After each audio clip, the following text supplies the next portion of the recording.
আজকের রেসিপি ম্যাগির স্যুপ। হাতে সময় কম থাকলে ডিনারে বা ব্রেকফাস্টে এইভাবে ম্যাগির স্যুপের রেসিপিটা বাড়িতে বানিয়ে দেখতে পারেন।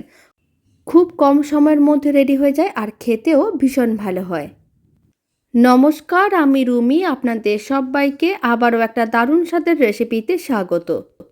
প্রথমে একটা কড়াইকে গ্যাসের ওভেনের ওপরে বসিয়ে দিয়েছিলাম। কড়াইয়ের মধ্যে দিয়ে দিলাম 2 চামচ সাদা তেল।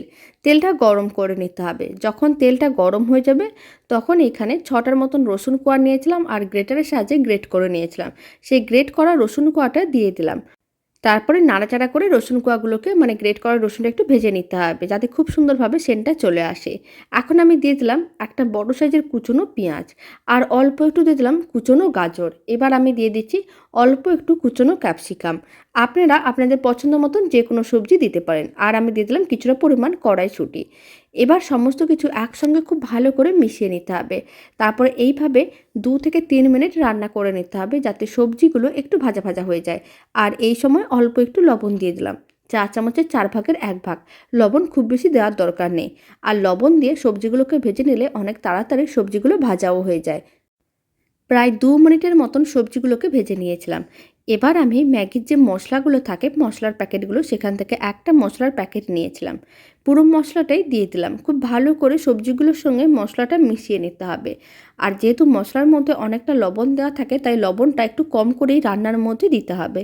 খুব ভালো করে মশলাটাও মেশানো হয়ে গেছে। এবার আমি দিয়ে দিচ্ছি কিছুটা পরিমাণ টমেটো কেচাপ।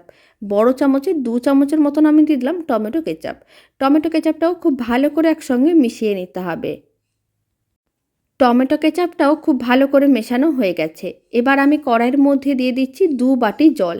এখানে আমি 2টো ম্যাগি দিয়ে রেসিপিটা বানাচ্ছি, ম্যাগির স্যুপটা রেডি করছি, তাই আমি বড় বাটির 2 বাটি জল দিয়ে দিলাম। প্রায় 400 ml মতন জল দিয়েছি। খুব ভালো করে জলটা মিশিয়ে নিতে হবে আর জলটা ফুটে ওঠা পর্যন্ত অপেক্ষা করব। আর এই সময় আমি রান্নার মধ্যে দিয়ে দিলাম সামান্য পরিমাণ গোলমরিচের গুঁড়ো, 4 চামচের 4 ভাগের 1 ভাগ। আপনারা চাইলে কুচনো কাঁচা লঙ্কাও দিতে পারেন। আর আমি দিয়ে দিলাম কিছুটা পরিমাণ কুচনো ধনেপাতা। এতে দেখতেও ভালো লাগবে আর খেতেও ভালো লাগবে।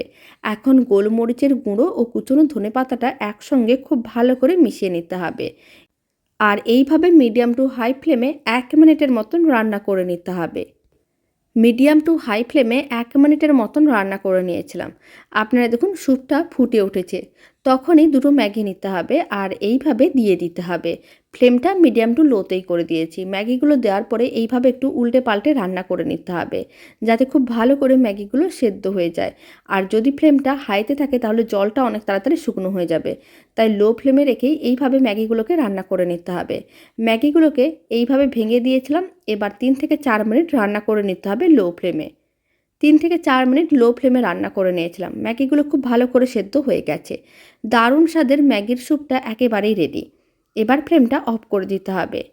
এবার আমি এই ম্যাগির স্যুপের মধ্যে অল্প একটু ম্যাগি মশলা দিয়ে দিলাম। এতে দেখতেও ভালো লাগবে, খেতেও ভালো লাগবে। আর আমি দিয়ে দিচ্ছি হাফ লেবু নিয়েছিলাম, হাফ লেবুর রসটা দিয়ে দিচ্ছি। এতে খেতে বেশ ভালো লাগে। আর ফ্লেমটা অফ করে লেবুর রসটা দিতে হবে। তারপরে খুব ভালো করে মিশিয়ে নিলেই দারুণ স্বাদের ম্যাগির স্যুপটা একেবারেই রেডি। বাড়িতে বানিয়ে দেখতে পারেন, খুব কম সময়ের মধ্যে রেডি হয়ে যায় আর খেতেও বেশ ভালো হয়।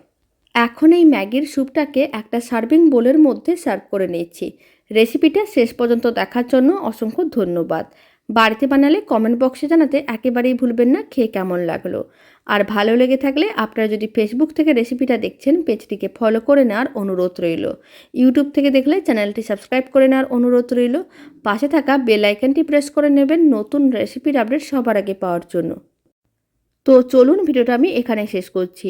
আপনারা সবাই ভালো থাকবেন, সুস্থ থাকবেন। আপনাদের সঙ্গে আবার নতুন রেসিপি নিয়ে দেখা হচ্ছে।